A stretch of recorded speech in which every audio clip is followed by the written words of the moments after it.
သူ့အမောက်ကိုရန်သူကတူကြီးနဲ့ထူးတက်တော့မဲ့အခြေအနေကိုတွေးလိုက်ရတဲ့အခါသူဟာဆက်ပြီးတိမခံနိုင်တော့ပါဘူးသူ့ကြောကုန်းမှာလွယ်ထားတဲ့နှစ်ပေါင်းများစွာပျောက်ဆုံးနေတဲ့ငကားတက်တာကိုဆွဲထုတ်လိုက်ပါတယ်ပေါ်ပေါ်ပါပါလေးလွှဲလိုက်ုံနဲ့ဓာတ်လိုင်းတစ်ခုကလေထုကိုဖျက်တမ်းသွားပြီးအဆင့်9ရှိတဲ့ဘားချက်ရာတူကြီးကိုချက်ချင်းရိုက်ချိုးပစ်လိုက်ပါတယ်ရန်သူလဲနေရာမှာတင်လဲကျသွားပါတယ်အဲ့ဒီတော့မှသူ့လက်ထဲကဓာတ်ဟာလက်နက်စရင်ဝင်နံပါတ်ဖြစ်တဲ့ဒနာရီလာငကားတက်တာဖြစ်မှန်လူတိုင်းတုံးလို့စွာသိရှိသွားကြပါတယ်နောက်ကြောင်းပြန်ကြည့်မယ်ဆိုရင်သူ9နှစ်သားတုန်းကသူ့အဖေကဒီဓာတ်ကို49ရက်ကြာအောင်လက်နဲ့ကိုယ်တိုင်ထုတ်လုပ်ခဲ့တာပါ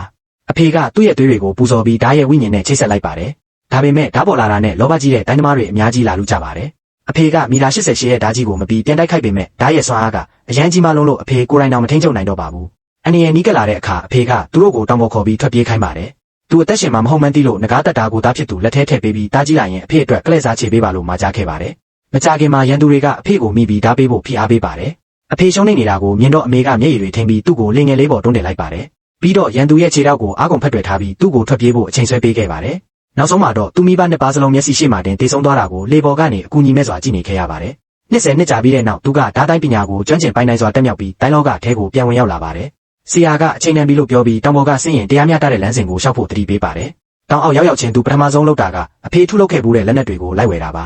လက်နက်ရွေးနေတော့ရင်းနှီးတဲ့ပုံရိပ်တစ်ခုဝင်လာပါတယ်သူချက်ချင်းမမိလိုက်ပါတယ်အဲ့ဒါနှစ်ပေါင်းများစွာကွဲကွာနေတဲ့သူ့အမပါဒါပေမဲ့သူဘသူလဲဆိုတာကိုဖွင့်မပြောရဲသေးပါဘူးဒါကြောင့်လူစိမ်းတယောက်လိုဟန်ဆောင်ပြီးသူအခုလေးတင်ဝဲထားတဲ့လက်နက်ကိုလက်ဆောင်ပေးလိုက်ပါတယ်ပြီးတော့အမရဲ့အိမ်တော်ကိုလိုက်လေခွင့်တောင်းလိုက်ပါတယ်အမကမဆိုင်မတော့သဘောတူပါတယ်အိမ်တော်ရောက်တော့အဘိုးဖြစ်သူရဲ့ဆံပင်တွေဖြူပေးကုန်တာကိုတွေးလိုက်ရလို့သူစိတ်မကောင်းဖြစ်မိပါတယ်အဲ့ဒီချိန်မှာပဲရန်သူရောက်လာပြီးအမတဲလာတဲ့လက်နက်တွေကိုတန်တော်တန်စားတွေဆိုပြီးလောင်ပြောင်ပါတယ်ပြီးတော့သူ့လူတွေကိုလက်နက်တွေထုတ်ပြခိုင်းလိုက်ပါတယ်သူတို့မှာအဆင့်10ဓာတ်ရှင်နဲ့အဆင့်9ပါးကျေရာတူတွေပါပါတယ်ရန်သူကအိမ်တော်ကိုအတင်းသိမ်းပိုက်ဖို့လုပ်ပြီးသူရဲ့သုံးပွဲနိုင်ရင်ဒီနေရာကိုချင်းမချတော့ဘူးလို့ကန့်လန့်ပါတယ်အဘိုးဘာမှမပြောခင်မှာပဲသူကချက်ချင်းသဘောတူလိုက်ပါတယ်တိုက်ပွဲစပါပြီရန်သူကတူကင်ထားတဲ့လူကိုထုတ်လိုက်ပါတယ်ဘာကျေရာတူကနမီနဲ့လိုက်အောင်ဆွမ်းပါတယ်စင်ကော်သူတိုင်းတစ်ချက်တည်းနဲ့လွင့်စင်ကုန်ပါတယ်အပိုင်းစားတွေအမစီလွင့်လာတဲ့အခါသူဝင်ပြီးငကားတက်တာနဲ့အသားလေးကလိုက်ပါတယ်လူတွေအံ့ဩကုန်ကြပါတယ်အဝတ်စုံနဲ့ပတ်ထားတဲ့ဓာကြီးကသူ့ရဲ့ရိုက်ချက်ကိုကာကွယ်နိုင်နေတဲ့သူပြုံးမိပါတယ်ဘာလို့လဲဆိုတော့သူ့လက်ထဲမှာရှိနေတာကကမ္ဘာနံပါတ်တာလေးဒါပေမဲ့ရန်သူကမကြောက်ပါဘူးသူပညာပေးမလို့လုံတုံးအမကသူ့ကိုအနေရမဖြစ်စေချင်လို့ဝင်တာပါတယ်